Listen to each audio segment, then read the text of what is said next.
Yeah, what is going on, everybody? It's your boy Rob back with another episode of From My Experience podcast. I'm your host, I should say. Yo, This episode is gonna be short and sweet, no headlines. Erica is under the weather, but I would just want to say God is moving, God is working. My mic is a little hot. God is moving, God is working, and I can tell. Yeah, I'm gonna just hit this music. I'm gonna get y'all in and out, and maybe this might be the shortest pod ever. yeah. But how y'all feeling out there? You feeling all right? You taking care of yourselves physically, mentally, financially? Is that what you're doing? Checking in on your strong friends, checking in on your weak friends. How's your mental health? How's your mental wealth? How's the diet? How's the exercise? Mine has been trash. But we're gonna get better at it, you know what I'm saying? We're gonna get into one particular thing today, alright y'all? One particular thing. Stick with your boy today.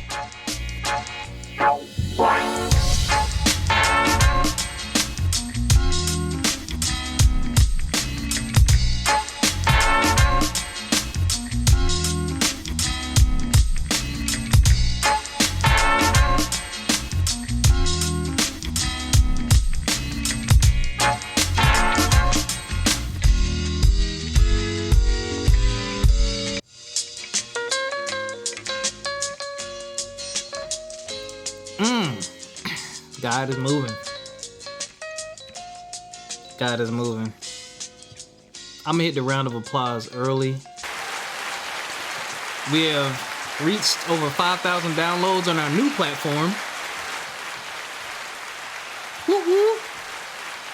Shout out to you. If you're one of those 5,000 downloads, or if you're a multitude of those 5,000 downloads, I appreciate it. I appreciate it. I appreciate it. I appreciate it. I appreciate it. We'll continuing to grow. We're going to continue to promote positivity, man. That's what we do here. That's what we do. We switched from our old podcast hosting platform, I want to say in 2022. Yeah. So been pushing, been working. This is just pure organic growth, no crazy marketing and promotion. That'll come at some point in time, but I'm really more concerned with putting out authentic content that's timeless, content that's meaningful, and something to just help people get through a rough day or a rough time, and just sharing these lessons. But more to come. I got other things I'm working on that are honestly a bigger priority than the podcast. That doesn't mean the podcast isn't important, but my time, effort, and energy and money is going into those things. But you'll see more from FME Podcast. Video is still being planned. Some more collaborative events are still being planned. More giveaways are still being planned. It's coming along. It's coming along. But today's topic, man, is just, I'm going to call this episode Take a Breath.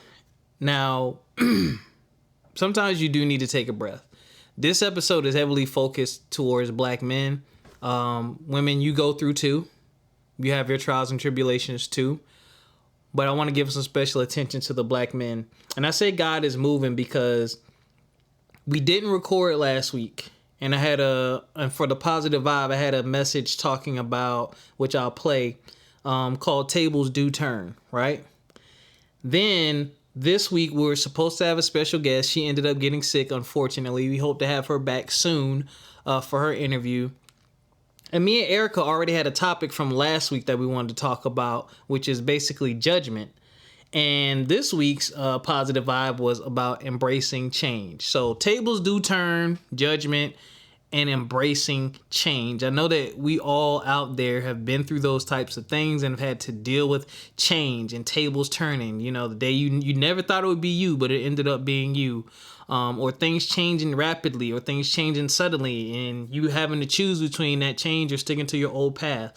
Then, of course, judgment. With change, you accepting that new change, people think you switch up, or when tables are turned, you know, judgment comes. Oh, you thought you was all that. Or dang, yesterday you was broke. Now you got money. You think you all that. You know, that type of behavior and things that you deal with, right? So, God's divine timing. Shout out to the Breakfast Club, Lauren LaRosa, DJ Envy, Charlamagne the God, and shout out to Tyrese. They had a very powerful interview with Tyrese, which basically connected those three themes. I saw the connections, right? So I'm going to play some clips for y'all. And then, you know, that's I'm just going to have a conversation with you about taking a breath. And black men, again, this is for you, man.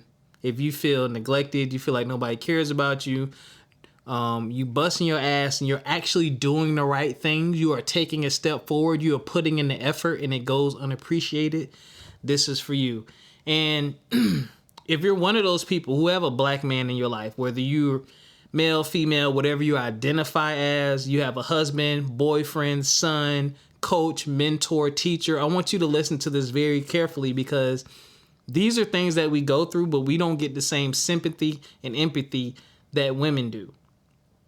Because the world is full of double standards. We know this. And we keep talking about equality, but typically when equality is talked about, it's either racially driven or it's something that women aren't able to do or looked at as incapable of being able to do, but they want to be able to do it, or they want that respect when it comes to that particular field or thing. But rarely is it centered around what a man is going through, what a man needs, what a man is not receiving, how a man is treated. Those are very rare conversations, because men are supposed to be manly men. We're supposed to man up. We're supposed to be tough. We're not supposed to be soft. We're supposed to be leaders. But at the end of the day, we are human as well. If you stab us, we bleed. When we are hurt, we cry. When we fail, we feel disappointment. When we're in love and it doesn't work, our hearts get broken too.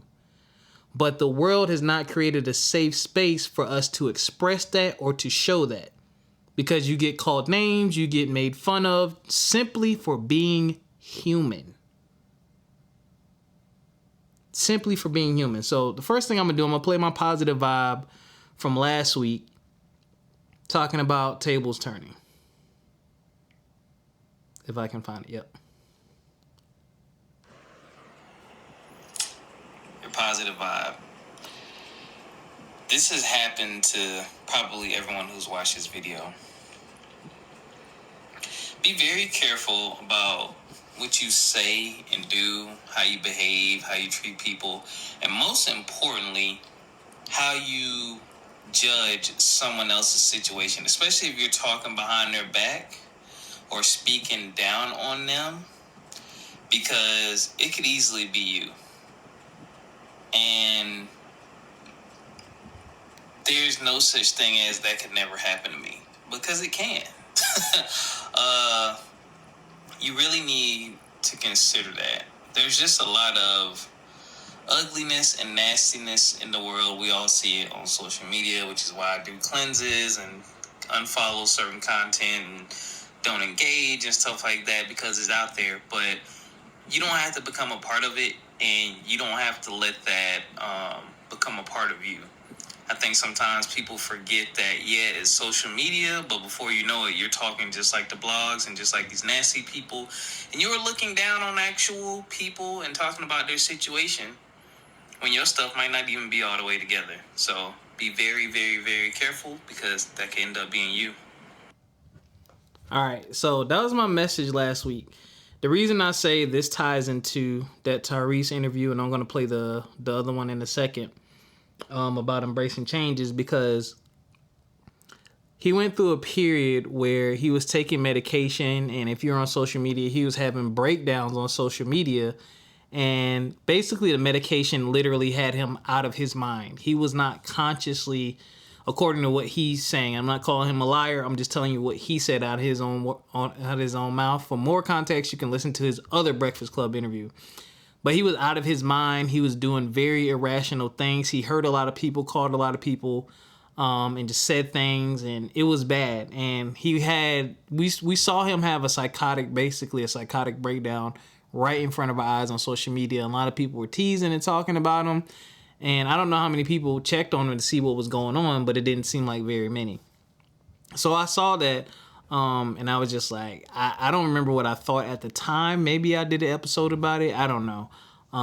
But it was sad to see. It was sad to see, because like, what the heck is going on? So after that, he found out the medication he took did this to him. And it hurt him on a deeper level because his mother and father suffered from substance abuse, either substance abuse or drug abuse, but both of them were addicts. And he had never, according to him again, he'd never taken a drink or a drug in his entire life because he didn't want to end up like them. But unfortunately, because of what he was going through in life, a prescribed medication did this to him.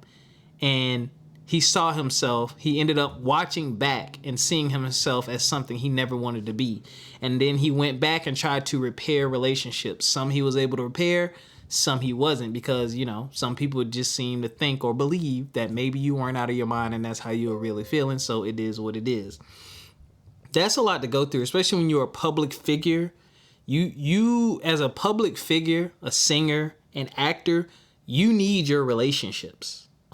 So as his profession heavily depended upon his relationships. So to have those relationships damaged, to have your reputation damaged, and we all know to be looked at as a joke and a meme these days is usually not good, because that's all people will talk about. That's all people will remember you for. They will take your art or whatever beautiful thing you're bringing into this world and toss it to the side because, haha, it's funny, and everybody thinks they're a comedian, right? So fast forward, he kind of went on like an apology. I don't want to say an apology tour, but that's what it was, just making up and mending fences. So I saw that interview, right? And so his current Breakfast Club interview, he's talking about where he is today with things. And he even beefed with Charlamagne and DJ Envy because after he, you know, explained that he had this breakdown on the Breakfast Club, they were kind of cracking jokes, and it just went left. And they got nasty on social media. But fast forward to today, and they've squashed it. Him and DJ Envy hugged it out, and he just did an interview on the Breakfast Club. So this is what I posted this week before listening to that interview. And this is the positive vibe from this week. If you didn't get it, here's some more positive vibes. Your positive vibe. Oldie but goodie. Embrace change. Things change for a reason. You went left instead of right. You went right instead of left. You did that thing you said you've been waiting to do for a long time. You finally did it. Someone finally recognized your potential. All kind of things. Anything can spark change. But when you see it, it's an opportunity to do things differently. So take a chance. Embrace change. That's your positive vibe. So that man went through some changes, got to see who people are. And even as a person, embrace change. When you've been through some things, you've seen some things, and you see a better way or a different way of doing things, you can do that. So again, the connection to Tyrese's interview, he's got an independent deal. He's about to put out, he said, one of the best pieces of art he's ever put out. I personally, after looking at that interview, I went and pre-ordered the album on vinyl. I got the special edition that's going to have his autograph on it, because though I don't follow Tyrese on social media because he posts some weird, just very left field thinking stuff, and I filter my social media, I rock with him as an actor. I rock with him as a singer. And I like his interviews. He's a very profound speaker. So this is the crux of all those things I've talked about. And this is what happens when a man, speaking from a man's perspective, this is what happens when we go through things and you deal with a lot of grief. Nobody checks in with us. Nobody talks to us. People dehumanize us. You need to be 6 feet tall. You need to have a big penis. You need to make $100,000. You need to have a sharp hairline. I want everyone to be envious of you. Like, we got all these things. You're angry. You're automatically angry or aggressive. You a thug.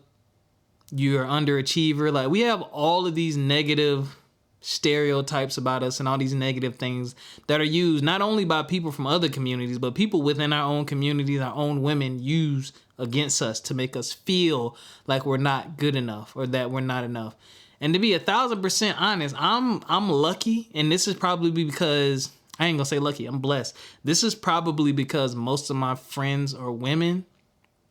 But when I think about who truly checks in on me, like, when I say check in, like, you call with no ulterior motive. You literally call just to see, yo, how you doing? You don't want advice. You don't want money. You don't need me to do anything for you. You don't want anything but to check on me. Very few people do that. Very, very, very few. And I'm guilty myself of not doing that much of it myself with my other black male friends. Mainly because we carry the burden so much and you're so busy trying to keep yourself together, you don't have room for anybody else's stuff. But there are a few people that I do that with, and I wish I could do more, but it's like when you at capacity, you at capacity. So I'm going to play this clip this is from The Breakfast Club, Tyrese's latest interview. Charlamagne asked him a powerful question, and he gave a very real answer. So here's Tyrese's answer to Charlamagne's question. That's right. Oh, Lord. Fucking you deal with a lot of grief. Like, I think about, Brother Paul Walker, and I think about John Singleton, your mother. Divorce. Both of my sisters died. Your sisters. People don't look at divorce as grief, but you did. You lose things, You probably lost a lot of friends when you went through your mental health breakdown. Are you really, have you really taken the time to deal with all of that grief? Or do you just try to stay busy to avoid it?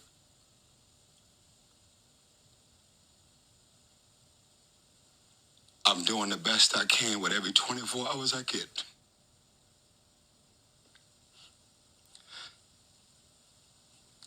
That's it. Get some tissue for me, brother. No, I don't need no tissue. Black men cry. That's right. Fucking tissue. Every 24 hours I get, I'm doing the best I can. Beautiful Pain, 1992.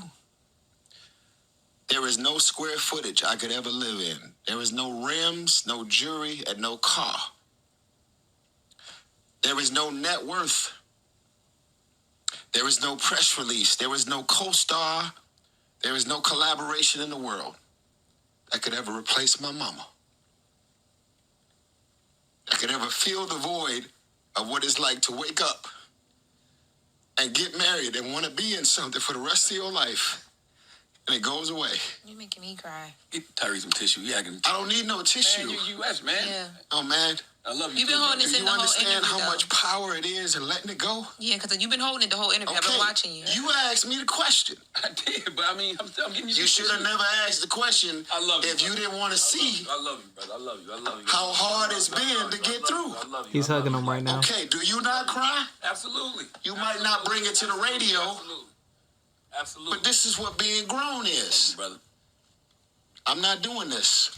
I need one. My makeup gonna mess up. He threw the tissues to the side. My concealer's sitting today. Hear me. Black men cry.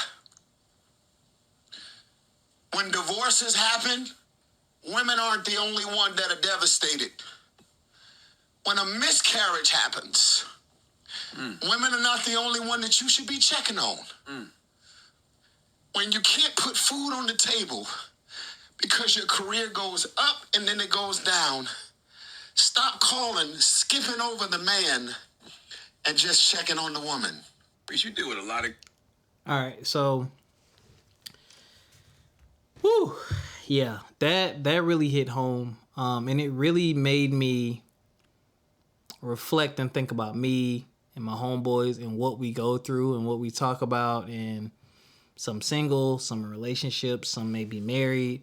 And it's like, imagine you just need empathy, a moment, someone to give a damn about you, and you're surrounded by people, and not a single one of them ask.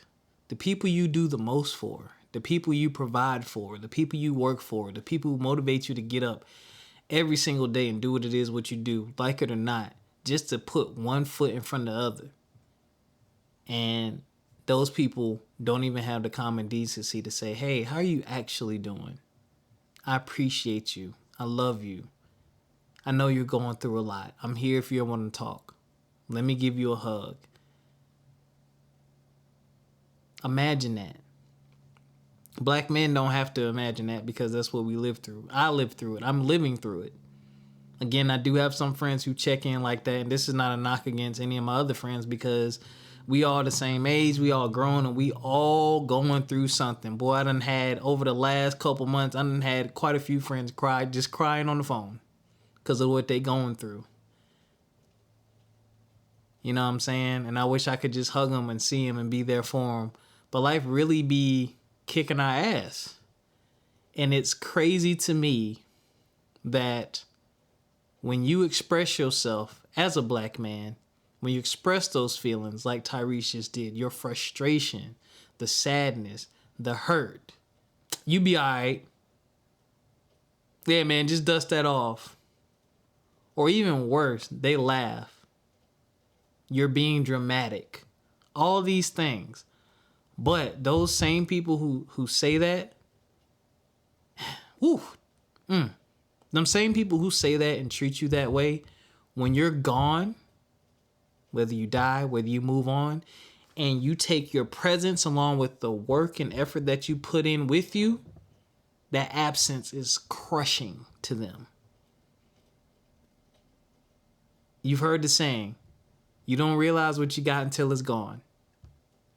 You should realize what you got while you got it. You ain't got to look far. You ain't got to look long. You ain't got to look hard. So, to the black men out there, if you're feeling underappreciated, you're feeling undervalued, you're stressed,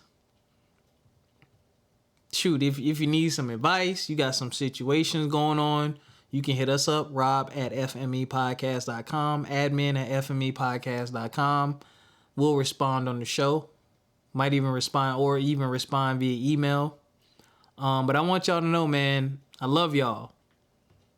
I love y'all, man. I see the Facebook messages of what some of my guys are going through. You know, the phone conversations, the text messages. Everybody think it's a joke that we're in pain and we're struggling, and we have to make light of the situation just so we can keep moving forward sometimes, because if we don't, we will go insane. And it's hard and it's not fun at all. It's not. And it makes you like, you know, one of the things that happened with Tyrese, and this was powerful, when he was going through his mental breakdown, when, you know, he had a very unfortunately famous video where he was crying and asking, what else do you want from me? And he said he realized after everything happened, when he looked at that, he was talking to God. Because, God, I've done all these things. I'm a singer. I'm trying to do the right thing and marry this woman, and all these bad things are happening. What else do I have? Like, what else do you want of me? What else do you need me to give? I've given so much, and I appreciate so much, and I praise your name, but what else do you want from me? That is how it feels. Like, if I could sum up what I would want to say to some people who fall into the category of, you know, being unappreciative, to being rude, disrespectful, dismissive, the question would be, what else do you want from me? So, black man, I love you. I appreciate you, man. Be strong.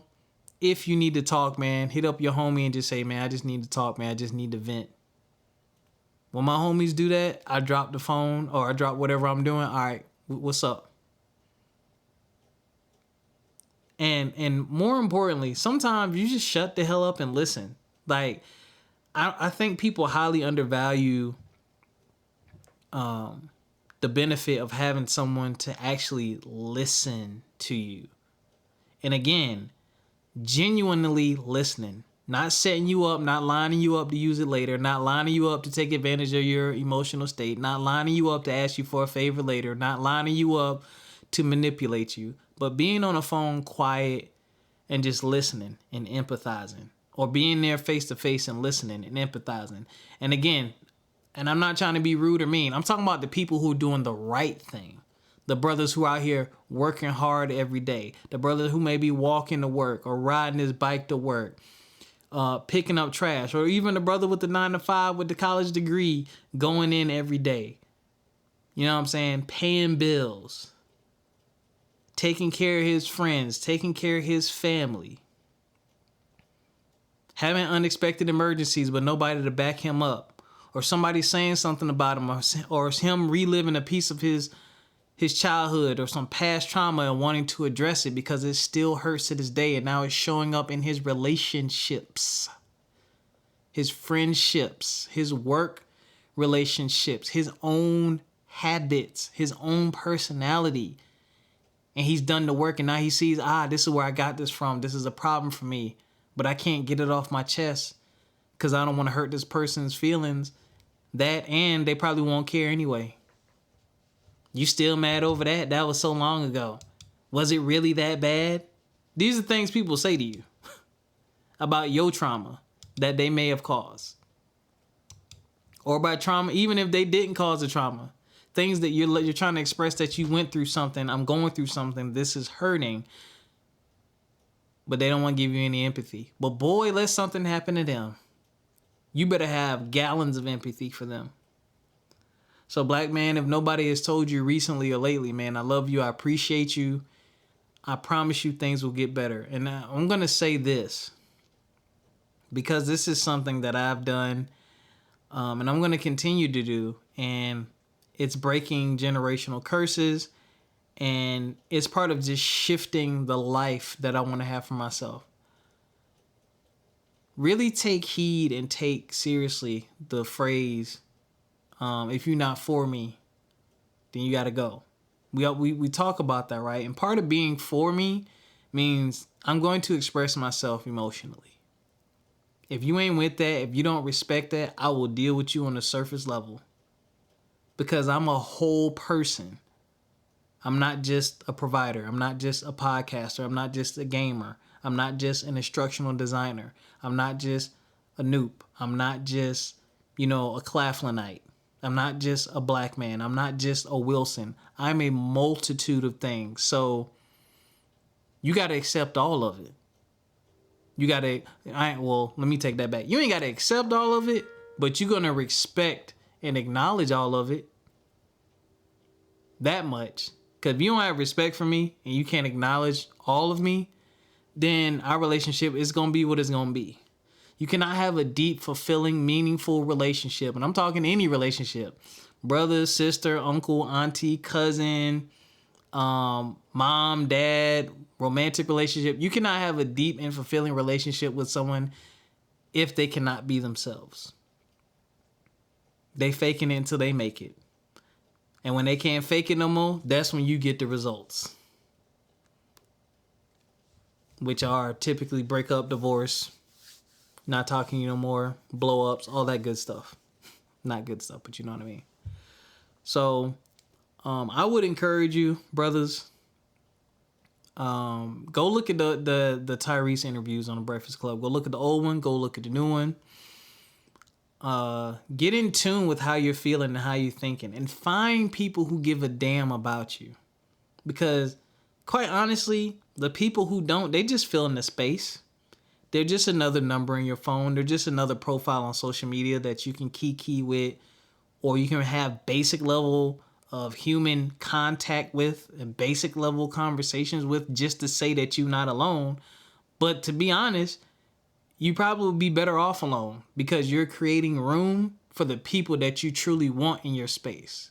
But I'm still going to hold you accountable just like I hold myself accountable. I'm talking about people who are doing the right thing. You're not lying to people. You're not manipulating the people. You're taking accountability and ownership of the mistakes that you make, of the pain that you cause, of the hurt that you cause, of the things that you need to be doing, of the things that are holding you back.